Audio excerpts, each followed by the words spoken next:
Am Berliner Mahnmal für die ermordeten Sinti und Roma ist ein Gedicht von Santino Spinelli eingraviert.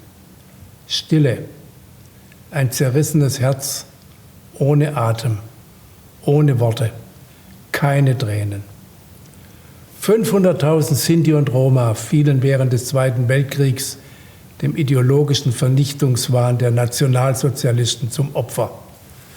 Sie wurden an den Rand der Gesellschaft gedrängt, öffentlich erniedrigt und diffamiert, ihres Besitzes beraubt, nach rassistischen Kriterien erfasst, zwangssterilisiert, misshandelt, ermordet. Nach dem sogenannten Auschwitz-Erlass im Dezember 1942 begannen die systematischen Deportationen nach Auschwitz-Birkenau. 23.000 Sinti und Roma aus 11 Ländern wurden in das sogenannte Zigeunerlager verschleppt. Nur wenige überlebten. Unter ihnen Sinti und Roma, die sich im Mai 1944 gegen die Ermordung in den Gaskammern gewehrt hatten.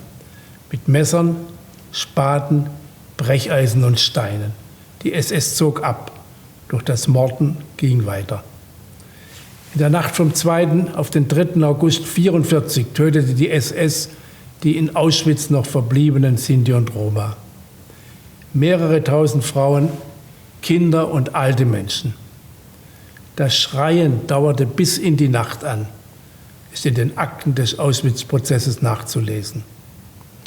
Der 2. August ist für Sinti und Roma ein Tag der Trauer, ein Tag der Erinnerung an den Poraios, wie der Genozid in Romanes heißt. Seit 2015 ist der 2. August auch ein europäischer Gedenktag.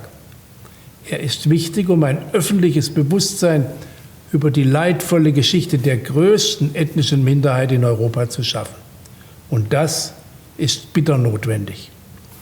Denn das Wissen über den Völkermord an den Sinti und Roma ist auch heute noch, auch in Deutschland, erschreckend gering. Toni Weiß, der 2011 im Deutschen Bundestag die Rede zum Tag des Gedenkens an den Opfer des Nationalsozialismus hielt, sprach von einem vergessenen Holocaust an seinem Volk. Es muss uns Deutsche beschämen, dass Sinti und Roma Jahrzehnte warten mussten, bis sie als Verfolgte des Nationalsozialismus anerkannt wurden, bis ihnen der Anspruch auf Entschädigung zugesprochen wurde.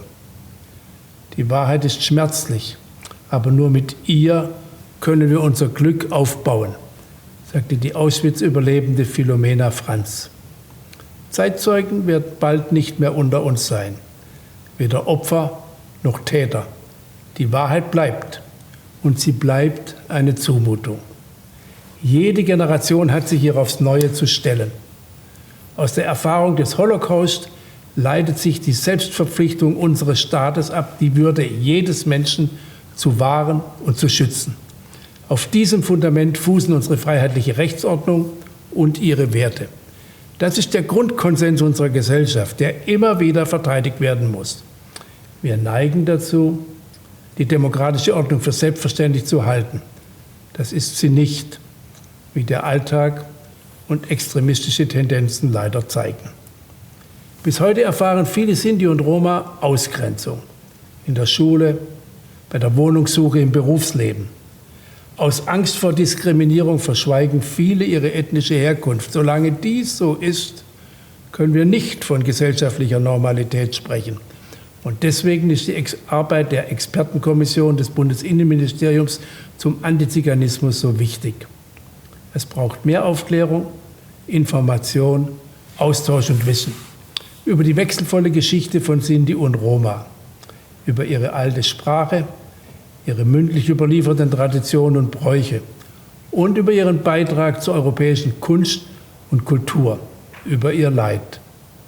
Wir müssen behutsam mit der Erinnerung und mit dem Erreichten umgehen. Das gilt auch für das Mahnmal für die ermordeten Sinti und Roma in Sichtweite des Reichstags in Berlin. Das sind wir den Opfern schuldig.